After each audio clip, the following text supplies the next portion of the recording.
Para quienes me conocen desde hace mucho tiempo, saben que una de mis líneas más importantes de trabajo ha sido el tema migratorio en nuestro país. El tema migratorio está vinculado directamente con el tema poblacional, por lo tanto son temas que manejo constantemente. Epa mi llave, saludos, feliz jueves, feliz noche.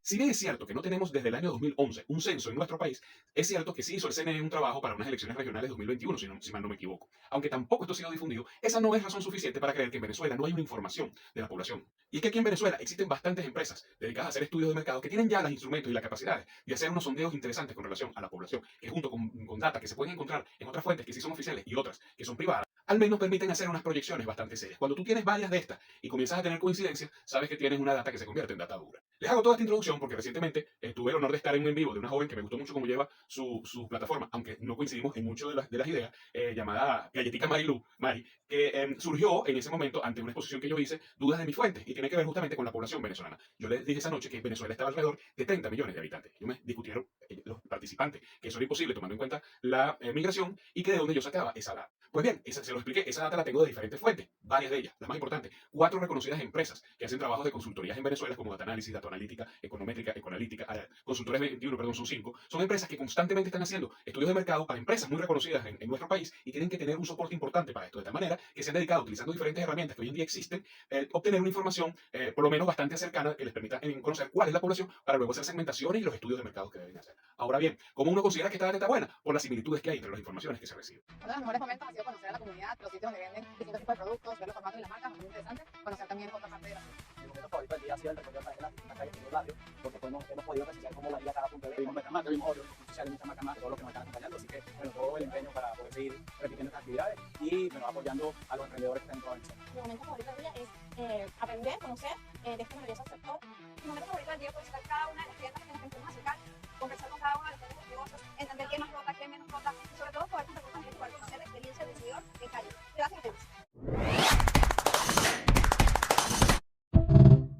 Este año, por cierto, ya Update tiene fecha, es el próximo 1 de abril, es un evento híbrido en su tercera edición. Y en esta oportunidad vamos a conversar de unos temas fascinantes que tienen que ver con la oportunidad o las oportunidades de mercado. Una conferencia que yo voy a dar para explicar cómo mapear y cómo identificar esas oportunidades que provienen del crecimiento de los sectores, pero también provienen de oportunidades disruptivas y de otros elementos que hay que aprender a analizar y sobre todo a anticipar. También vamos a tener una conferencia importante acerca de propuestas de valor irresistibles para vender, a cargo de Irene Lesman de Useful, y vamos a tener también a Sandy Gómez, que nos va a hablar de los modelos de negocio para generar ganancias. Y fíjense que estos 3 elementos son importantes porque constituyen ese triángulo, vamos a llamarlo mágico, de las oportunidades, que tiene que ver con, bueno, tiene que haber un mercado, con una oportunidad de mercado, tiene que haber una propuesta de valor, una oferta que conecte con ese mercado, pero a su vez tenemos que tener un modelo de negocios que permita monetizar y que permita sobre todo rentabilizar ese valor que vamos a entregar a ese mercado. Así que está redondito, ¿verdad? No te lo puedes perder el 1 de abril.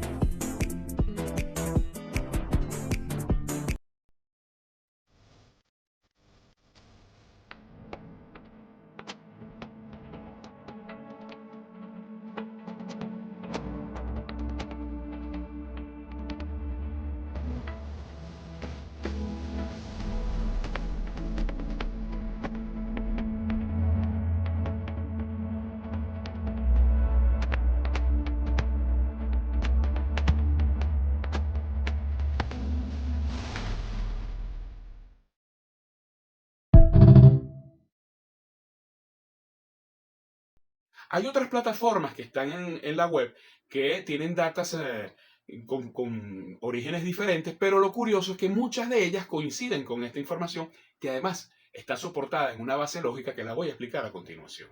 Pero lo primero que debo decir es que tenemos que hacer una revisión, o tengo que exponer una revisión que se ha hecho sobre la data migratoria en nuestro país. Porque, 1, se ha encontrado que ha estado inflada, y 2, ha estado exagerada políticamente. Y 3, lo más relevante, ninguna, por temas políticos, han indicado el retorno de venezolanos. Para hablar de una migración, tienes que hablar también de la logística inversa, el retorno, la migración inversa, los venezolanos que se han regresado porque se los tienes que restar. Eso no sucede en Venezuela. Y lo más grave, no sucede con organismos que se suponen imparciales y relevantes, pero que, cuidado, nos hemos dado cuenta que no son tan imparciales.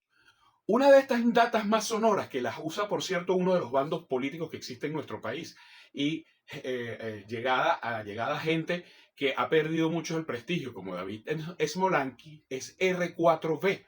R4B es una ONG que se creó exclusivamente para medir el tema de la migración venezolana.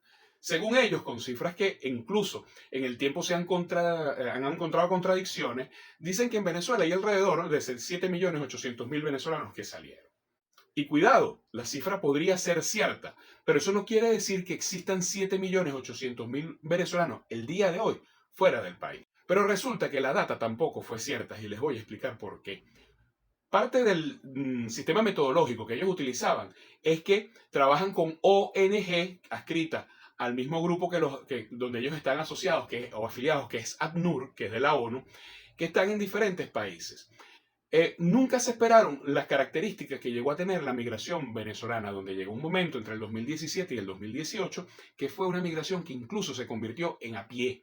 Y a pie, uno concibe a pie, y en nuestra región se concibe a pie de un país a otro, de Colombia a Venezuela, de Colombia a Ecuador, de Ecuador a Perú, pero nunca que un venezolano fuera, por ejemplo, a caminar hasta Argentina, que un venezolano fuera a caminar a Chile, que un venezolano fuera a caminar incluso a Uruguay, a Ecuador o a Colombia, o a Perú, creo que ya lo nombré, sino que se concibe y se estudian esos movimientos migratorios entre dos países que están en la misma frontera. ¿Qué sucedió? Un venezolano que se fue caminando a Argentina porque los hubo, salió de Venezuela, entró a Colombia, entró a Ecuador, entró a Perú, entró a Chile y llegó a Argentina. Y en cada uno de los países esas ONG los registró. De tal manera que hay una data inflada producto de un sistema metodológico que no estaba preparado para ese tipo de migración. Algunos estudios realizados, algunos análisis realizados, porque tampoco que esta cifra fue que infló es un 50%, no, pero sí se estima que pudo haberlo inflado, según las cifras de R4B, en alrededor de unos 800.000 personas. Es decir, se estima que la migración venezolana real para esta fecha, 2025, está alrededor de los 7.100.000 personas. Ahora bien, aquí viene un dato rápido e importante. ¿Por qué razón R4B nunca ha hecho observación sobre eso, a pesar de que el grupo con el cual yo trabajo se lo ha indicado? Encontramos algo interesante. El financiamiento del grupo. Ya dije que era muy aliado a Smolansky y resulta que buena parte del financiamiento de este organismo viene de parte de los Estados Unidos y de otros países como Canadá o como España. Pero el dato de Estados Unidos me parece interesante porque para hacerles este video busqué actualizar mi data al respecto. Y anteriormente aparecía Estados Unidos sola. Ahora aparece dividida en dos inversionistas distintos. Y adivinen cuál es una de ellas. El Departamento de Estado, donde se encuentra la USAID. Cuando hemos estudiado los aportes que han dado diferentes empresas que hacen estudios de mercado en nuestro país, hemos llegado a la conclusión que a Venezuela se han regresado al menos 3 millones de venezolanos. Es decir, de los 7 millones tienes que descontar 3. Es decir, que fuera de Venezuela quedan aproximadamente 4.200.000 personas.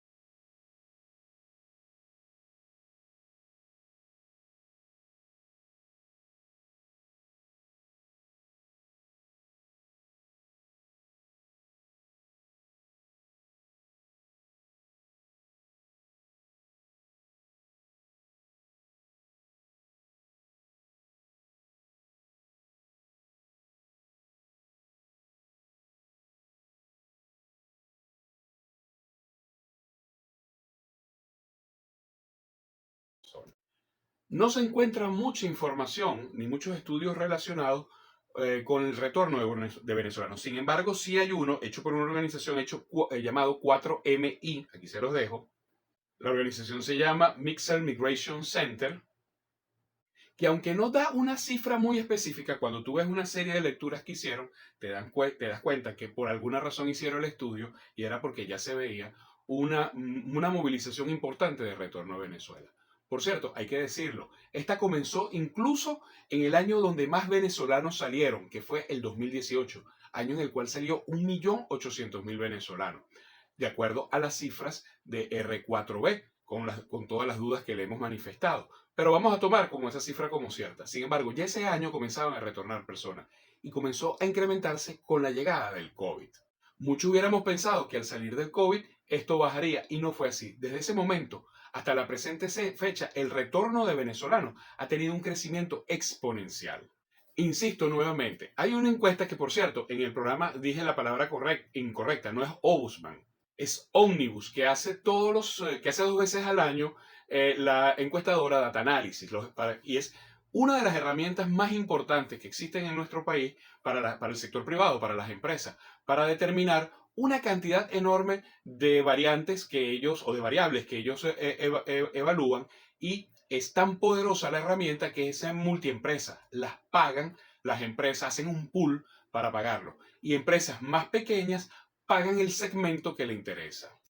Así hay otras empresas que tal vez no tienen instrumentos tan poderosos como este, pero que tienen también sus metodologías de trabajo, porque obviamente tienen que entregarle a sus clientes información veraz cuando van a abrir un negocio nuevo en Venezuela, van a presentar un nuevo producto, quieren evaluar si aumentan o no la producción de un producto que ya existe, los costos, etcétera, etcétera, etcétera. Por ejemplo, ahorita que hemos visto incluso una competencia bastante fuerte entre las marcas de harina precocida, las harinas para hacer arepa, que incluso les han quitado una porción nada despreciable a la líder que era Harina Pan. O hay una guerra impresionante entre las marcas de sangrías y muchas otras competencias que se están dando en el mercado, pues evidentemente tienen que tener una información muy, muy sólida de la situación económica de los mercados y situación poblacional para poder arriesgarse.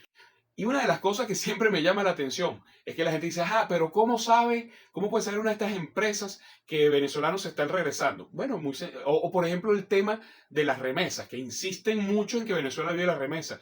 Venezuela no está ni siquiera en el top 10 de los países receptores de remesas. Nos supera República Dominicana, El Salvador, Honduras, Nicaragua, Haití, por supuesto, México, que es la primera.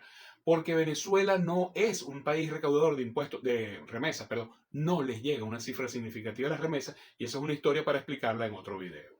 Pero ¿cómo se tiene esa información aquí?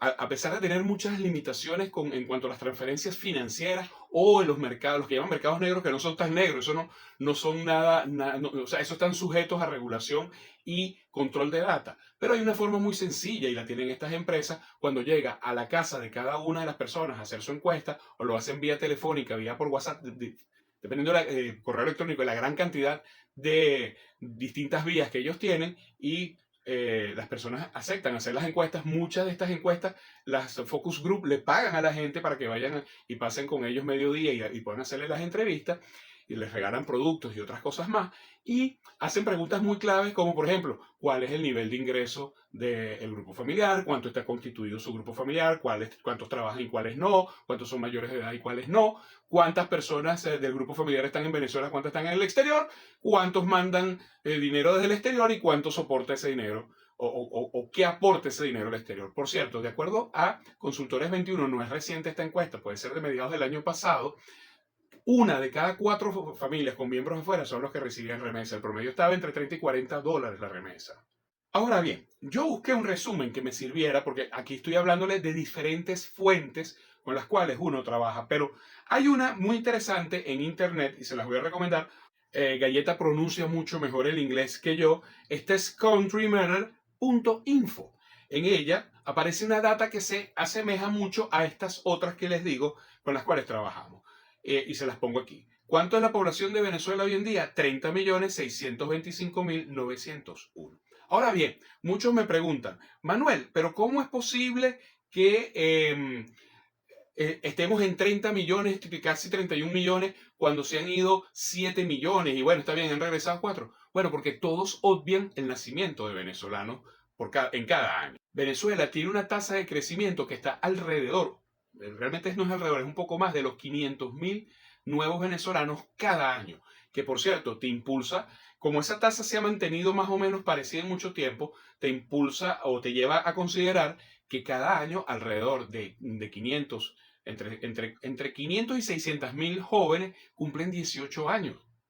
Es más, en esta tabla que la imprimí poco antes de hacer este video, fíjense que te hablan que los nacimientos hasta el momento son 132.049 y que la tasa promedio está en 1.616 nacimientos por día en Venezuela.